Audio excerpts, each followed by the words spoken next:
Khalid ibn al-Walid was a skilled military leader in the 7th century. At first, he fought against the Muslim prophet Muhammad on behalf of the Quraysh, a powerful Arab clan. However, he later converted to Islam and served Muhammad, as well as the first two Rashidun caliphs, Abu Bakr and Umar.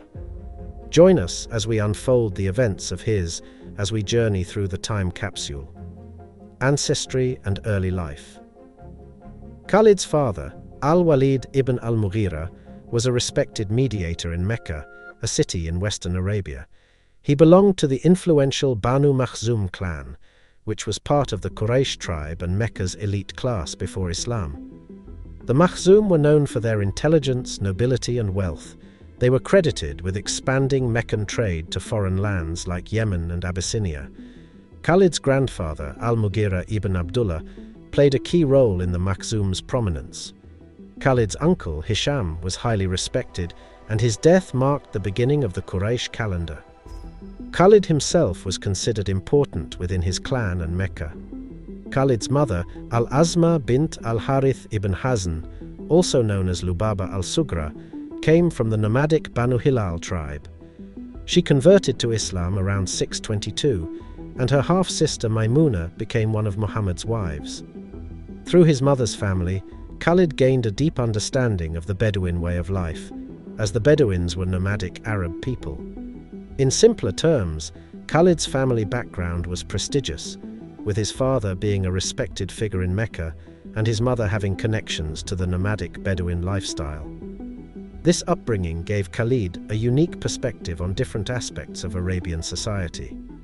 Opposition to Muhammad. The Makhzum clan strongly opposed Muhammad, and one of their prominent leaders, Amr ibn Hisham, also known as Abu Jahl, was Khalid's first cousin. Abu Jahl organized a boycott of Muhammad's clan, the Banu Hashim of Quraysh, around 616 to 618. After Muhammad left Mecca for Medina in 622, the Makhzum, under the leadership of Abu Jahl, waged war against him. However, their forces were defeated at the Battle of Badr in 624. In this battle, around 25 of Khalid's paternal cousins, including Abu Jahl and many other relatives, were killed. The following year, Khalid played a crucial role in the Battle of Uhud, where the Meccan army faced Muhammad's forces north of Medina. Instead of launching a direct attack on the Muslim positions on Mount Uhud, Khalid used a clever tactic. He led his troops around the mountain, bypassing the Muslim flank. Khalid advanced through the Wadi Qanat valley west of Uhud, but was stopped by Muslim archers at Mount Ruma, south of the valley. At first, the Muslims had the upper hand in the battle, but things took a turn when most of the Muslim archers left their positions to seize the Meccan camp. Khalid saw this opening and charged into the weakened Muslim rear lines. This resulted in a Muslim retreat, and many were killed. Khalid's tactics and leadership were credited with the Quraysh's victory at Uhud, which was their only triumph against Muhammad. In 628, Muhammad and his followers set out for Mecca to perform the lesser pilgrimage, known as the Umrah. When the Quraysh learned of Muhammad's departure, they sent 200 cavalry to intercept him, with Khalid leading the cavalry.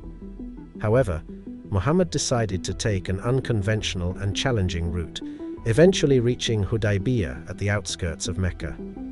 Realizing Muhammad's change in course, Khalid withdrew to Mecca.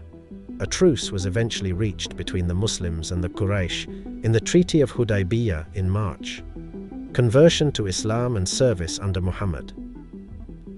In the year 627 or possibly 629, Khalid embraced Islam in the presence of Muhammad, alongside another Qurayshite named Amr ibn al-As.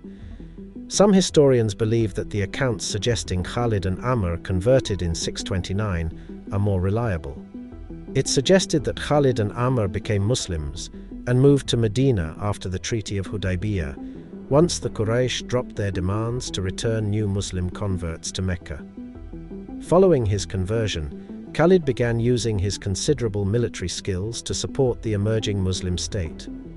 Khalid took part in an expedition to Mu'tah in modern-day Jordan, which Muhammad ordered in September 629.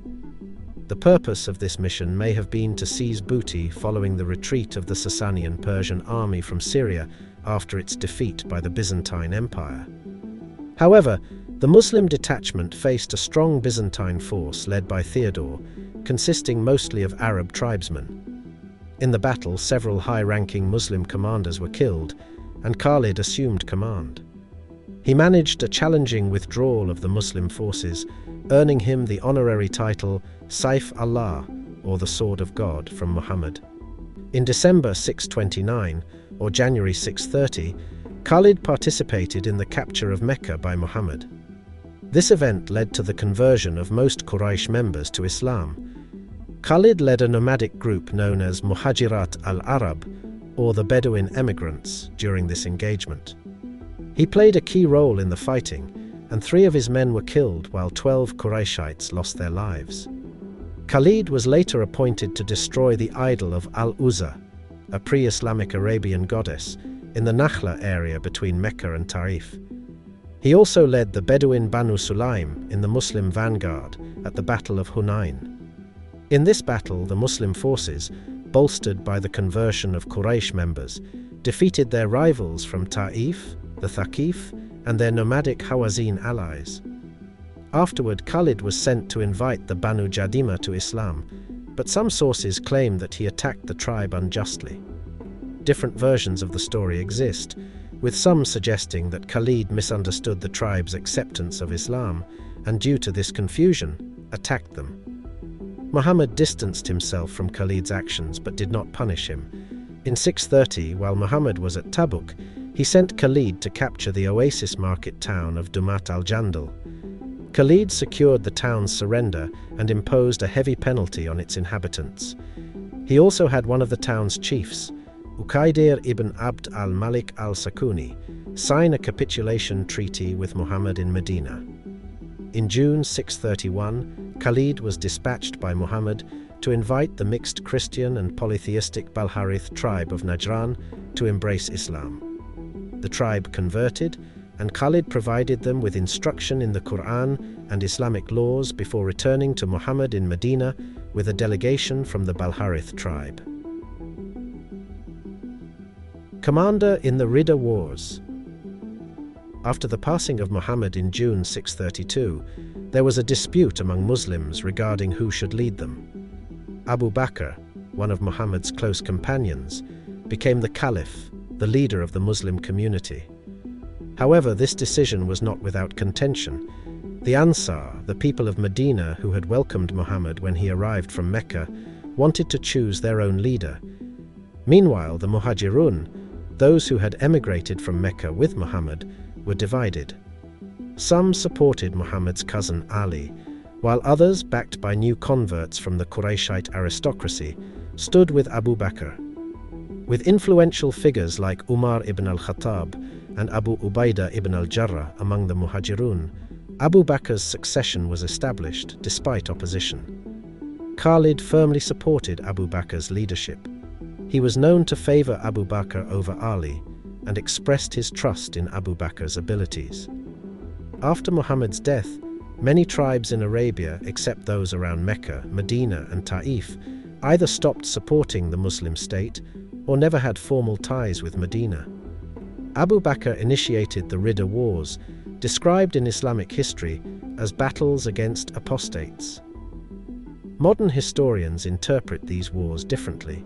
Some see them as opposition against Islam, while others view them as resistance against financial obligations to Medina rather than the religion itself.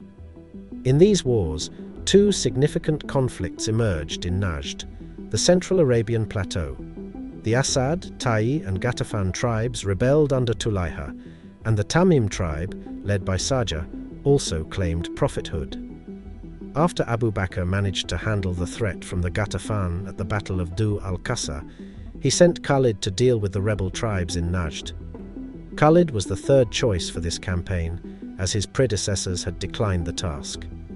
Khalid led his forces, made up of the Muhajirun and the Ansar, with considerable independence. He didn't strictly adhere to the Caliph's instructions, but instead focused on defeating the opposing tribes. His approach was straightforward. He defeated anyone who opposed the Muslims, displaying his military prowess and strategic brilliance. Battle of Buzaka. Khalid's main goal was to deal with Tulayha's followers. In late 632, he faced Tulayha's forces at the Battle of Buzaka, which happened near a well named after the place itself in Asad territory, where the tribes were camped. Before Khalid's troops even arrived, the Tai tribe switched sides and joined the Muslims.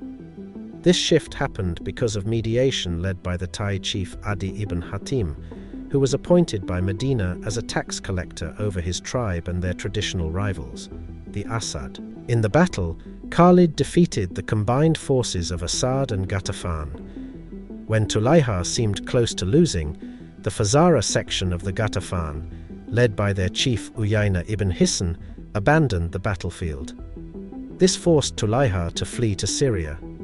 Following this victory, the Asad tribe surrendered to Khalid. The Banu Amir, who had stayed neutral until they saw the outcome of the battle, also pledged allegiance to the Muslims. Uyayna was captured and taken to Medina.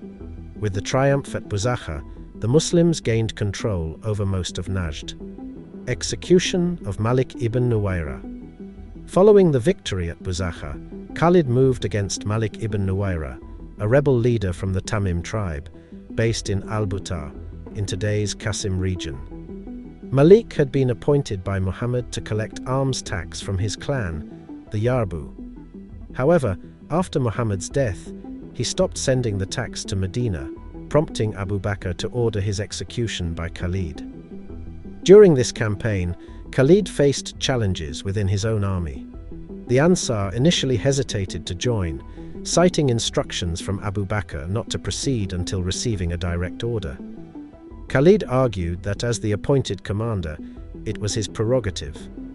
Eventually, the Ansar decided to participate after internal discussions, rejoining Khalid's forces. In the encounter, Khalid's army met Malik and 11 of his clansmen. The Yarbu didn't resist, declared their faith in Islam, and were brought to Khalid's camp. Despite one Ansarite's objection, who argued for their immunity as Muslims, Khalid executed them all. After this, he married Malik's widow, Tamim bint al-Minhal. When news of Khalid's actions reached Medina, Umar, Abu Bakr's chief aide, pushed for Khalid's punishment or removal. However, Abu Bakr chose to pardon Khalid. According to some accounts, Malik had been cooperating with a false prophetess named Saja, also from the Yarbu. However, after being defeated by rival clans from the Tamim, Malik retreated to his camp at Al-Butar, where he was encountered and subsequently executed by Khalid's forces. There are conflicting historical accounts, making it challenging to discern the truth behind Malik's actions and his fate. Elimination of Musaylima and conquest of the Yamama. After suffering setbacks in her conflict with rival Tamim factions, Saja joined Musaylima, the leader of the Banu Hanifa tribe in the Yamama, an area rich in wheat fields and date palms, connecting Medina to Bahrain and Oman in eastern Arabia. Musaylima had claimed prophethood before Muhammad's time, and after Muhammad's death, his support surged in the Yamama. To counter this threat, Abu Bakr sent Shurabil ibn Hassana and Khalid's cousin Ikrimah to support the Muslim governor in the Yamama, Thumama ibn Uthal, Musaylima's tribal kinsman. Khalid, after his victories against the Bedouin of Najd, headed to the Yamama with warnings of Hanifa's military strength and strict instructions from Abu Bakr to deal severely with them if victorious. The initial encounters were challenging, with Musaylima's warriors proving formidable. After some failed attempts, Khalid, with counsel from Thabit ibn Qais, excluded the Bedouins from his ranks for the next fight. In the fourth assault, Muslims managed to defeat Musaylima. They pursued the Hanifa to an enclosed garden where a fierce battle took place, resulting in heavy casualties on both sides. After Musaylima's death, Khalid, with a Hanifite captive, assessed the remaining Hanifa in their fortresses. The Hanifa, desperate to improve their position, used a ruse involving women and children dressing as men to negotiate better terms. Khalid, facing exhaustion and pressure, agreed to a ceasefire. The terms included the Hanifa converting to Islam, surrendering arms, gold, and silver. Despite Abu Bakr's opposition, he ratified the treaty, which was further solidified by Khalid's marriage to Mujar's daughter, the Hanifite captive. To further secure peace, Khalid was allotted land in the villages included in the treaty, while punitive measures were taken against villages like Musaylima's hometown, Al-Hadar, and Mar'at, where inhabitants were expelled or enslaved, and new tribesmen from the Tamim clans were settled there. Campaigns in Iraq. With the Yamama pacified, Khalid set his sights on Sasanian territory in Iraq, reorganizing his army for the campaign. By the time he reached the southern Iraqi frontier in 633, his force had dwindled to about 1,000 warriors. His main target was the western banks of the Euphrates River, where nomadic Arabs lived. Khalid's campaign in Iraq started with clashes at places like Dat al-Salasil, Nahar al-Mara, Madhar, Ulais, and Walaja along the Euphrates. The capture of Al-Hira, an important city in the region, marked a significant victory. With help from local tribes like the Shayban, Khalid took control of the city. Al-Hira's Arab nobles surrendered, agreeing to pay tribute to Medina. This marked the Caliphate's first income from Iraq. During his campaign, Khalid received support from tribal leaders like al-Muthanna ibn Haritha and the Sadus clan. After securing Al-Hira, Khalid moved northward, capturing places like Anbar, Ain al-Tamar, and Sandauda. By this point, Khalid had subdued various Arab tribes in the region, both nomadic and settled, extending the influence of the Muslim state in Iraq. Conquest of Syria. In the early days of the year 633, the first Muslim armies were sent to Syria from Medina. The commanders included notable figures like Amr ibn al-As, Yazid ibn Abi Sufyan, Shurabil ibn Hassana, and possibly Abu Ubaidah ibn al-Jarrah. By the time Khalid arrived in Syria, these armies had already engaged in several clashes with Byzantine forces in the southern Syrian countryside, although they hadn't yet captured any major cities.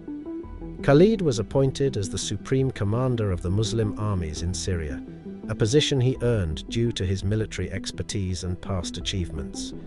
He reached Marj Rahit, a meadow north of Damascus, on Easter Day of the year 634. There he launched attacks on Ghassanids, who were celebrating Easter, and later raided the agricultural areas around Damascus. After these initial victories, Khalid and other Muslim commanders gathered at Bosra, a trading center southeast of Damascus. The city surrendered to the Muslims in late May 634, marking the first major conquest in Syria. Khalid then moved west to Palestine, where he joined Amr's forces. Together they confronted the Byzantines in the Battle of Ajnadayn in July. The Muslims emerged victorious, forcing the Byzantines to retreat towards Pella. The pursuit continued, leading to another significant triumph at the Battle of Fal. Although it remains unclear who had overall command in this battle, it was a decisive victory for the Muslims. Siege of Damascus. After their victories at Ajnadayn and Fal, the remaining Byzantine forces retreated to Damascus, seeking reinforcements. Khalid's army advanced, likely defeating a Byzantine unit at Marj al-Sufa plain before laying siege to the city. The siege strategy involved each of the 5 Muslim commanders blocking one of the city gates, with Khalid stationed at the east gate. A 6th contingent positioned at Barzeh, north of Damascus, successfully repelled relief troops sent by the Byzantine Emperor Heraclius. Several accounts tell the story of how Damascus fell to the Muslims. In one version, Khalid and his men breached the Bab Sharki gate, scaling the eastern walls and overpowering the guards. Simultaneously, Muslim forces led by Abu Ubaidah entered peacefully from the western Bab al-Jabiya gate after negotiations with prominent Damascene figures. They all converged in the city center, where terms of surrender were agreed upon. According to some sources, The Damascenes, weary of the siege and recognizing the determination of the besiegers, approached Khalid at Bab Sharki. They offered to open the gate in exchange for safety assurances. Khalid accepted and initiated a capitulation agreement. The terms generally safeguarded the lives, properties, and churches of the inhabitants in return for the payment of poll tax. Imperial properties were confiscated by the Muslims. This agreement likely served as a template for similar treaties made throughout Syria, Iraq, and Egypt during the early Muslim conquests. Though historical accounts vary, Damascus eventually surrendered in August or September 635 after a siege lasting from 4 to 14 months, marking a significant victory for the Muslim forces. Battle of Yamuk. In the spring of 636, Khalid withdrew his forces from Damascus to the old Ghassanid capital at Jabaya in the Golan Heights. His decision was influenced by the approach of a large Byzantine army dispatched by Emperor Heraclius. This Byzantine force, led by commanders Vahan and Theodore Tritherius, included Christian Arab light cavalry under the Ghassanid leader Jabala ibn al-Ayham and Armenian auxiliaries under a commander named Georgius. The exact sizes of these armies are debated among historians. Some argue that the Byzantines outnumbered the Muslims significantly, while others suggest a more balanced numerical situation. The Byzantine army camped near the Rukkad tributary west of Jabaya, prompting Khalid to withdraw and take a strategic position north of the Yamuk River. The Muslim defensive line stretched across high hilltops, crucial routes connecting Damascus to the Galilee and historic pastures. For over a month, the Muslims held this advantageous position, withstanding several skirmishes, including a successful one outside Jabaya on July 23, 636. During these confrontations, the Byzantines' Christian Arab and Armenian auxiliaries deserted or defected, weakening the Byzantine force. In preparation for the battle, Khalid split his cavalry into two groups, positioning them behind the Muslim infantry wings to prevent potential envelopment by the Byzantine heavy cavalry. Additionally, elite horsemen were stationed to support the center of the Muslim defensive line, and archers remained in the Muslims' camp near Dire Ayub. When the Byzantines initiated assaults against the Muslim flanks, the Muslims initially resisted. However, they eventually feigned a retreat, luring the Byzantines into their camp. Here, the Muslims had hobbled their camel herds to form defensive barriers, hindering the Byzantine cavalry.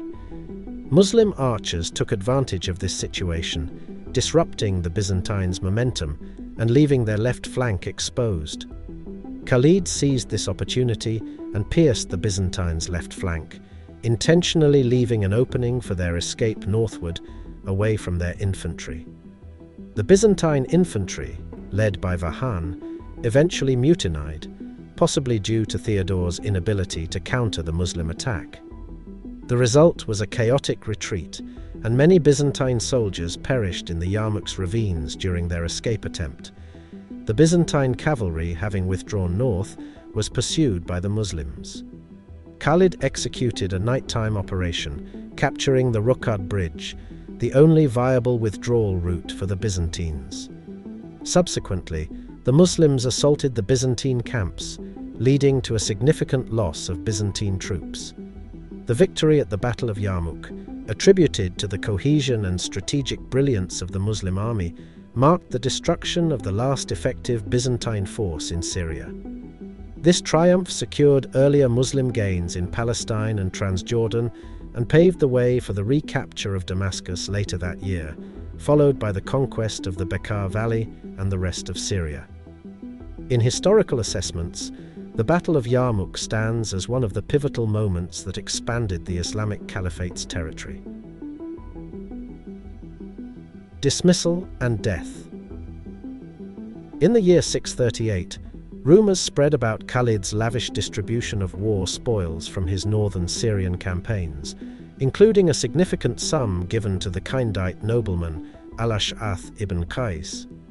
Umar, the Caliph, upon hearing these rumors, ordered Abu Ubaidah to interrogate Khalid publicly and relieve him from his post, regardless of the outcome of the investigation. Additionally, Umar placed the city of Kinasrin under Abu Ubaida's direct administration. Following the interrogation in Homs, Khalid bid farewell to his troops in Kinasrin and Homs before being summoned to Medina by Umar. Umar's decision to remove Khalid from his position was communicated to the Muslim garrisons in Syria and Iraq. Umar stated that Khalid was dismissed not due to any wrongdoing, but because he feared the troops had become too enamored with Khalid, putting their trust in him rather than in God. Surprisingly, Khalid's dismissal did not cause public outcry. This lack of reaction might have been due to the existing knowledge in the Muslim community about Umar's rivalry with Khalid. Another possible reason was the lingering hostility towards Khalid's Makhzum clan, stemming from their earlier opposition to Muhammad and the early Muslims. In one account, during a council of the Muslim army at Jabiyah in 638, Umar explained that Khalid was dismissed because he had distributed war spoils among war heroes, tribal nobles, and poets instead of reserving the funds for needy Muslims. Few commanders present at the meeting opposed Umar's decision, except for a Makhzumite who accused Umar of disregarding the military mandate given to Khalid by Muhammad. Before his death in 639, Abu Ubaidah reportedly appointed Khalid and Ayad ibn Ghanm as his successors.